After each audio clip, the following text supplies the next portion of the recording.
Welcome back. In our first video, we introduced SDG 10, Reduced Inequalities, and why this goal is so important to building a fairer world. In this video, we are going to zoom in on a specific issue that lies at the heart of SDG 10. Income inequality and the barriers it creates for social mobility. Let's find out what it means and what it matters. Income inequality is the uneven distribution of income among population. In most countries, a small group of people earns a large share of the income, while many others struggle to afford basic needs. For example, in some countries, the richest 10% earn over 40% of total nation income, while the poorest 40% earn just 10% or less. A common way to measure this is a Gini coefficient, a number between 0 and 1.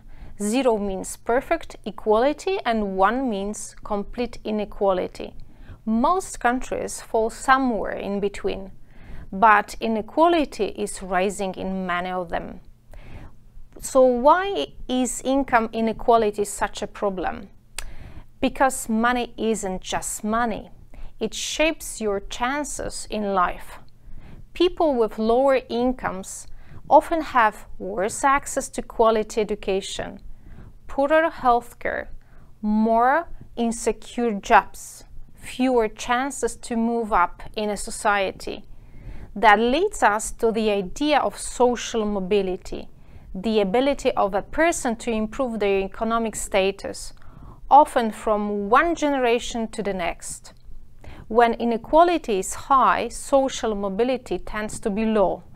In other words, where you start in life has a bigger effect on where you end up. Let's imagine two children. Child A grows in a wealthy neighborhood with private schools, extracurricular activities, and access to tutors and healthcare. Child B grows up in a low-income area where schools are underfunded and daily life is more of a struggle. Child A is likely to attend university, get a good job, and continue building wealth. Child B may never get the same chances, not because of a talent or effort, but because of circumstances. That's the reality of income inequality. It creates a cycle that's hard to break. It's important to remember that inequality takes many forms. Income is just one part. People face barriers based on gender, disability, ethnicity or race, migrant or refugee status, religion, rural or urban location.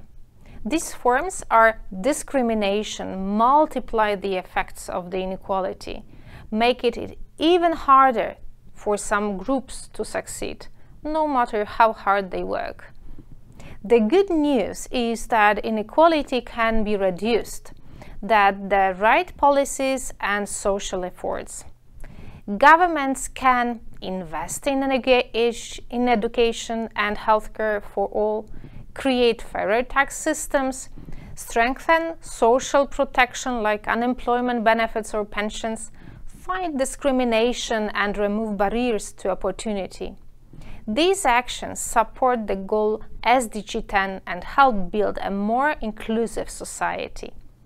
To sum up, income inequality holds people back and harms society as a whole.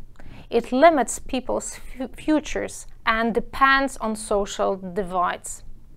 In our next video, we will look at how some countries are successfully reducing inequality and what we can learn from them. Thanks for watching and see you soon for the next chapter.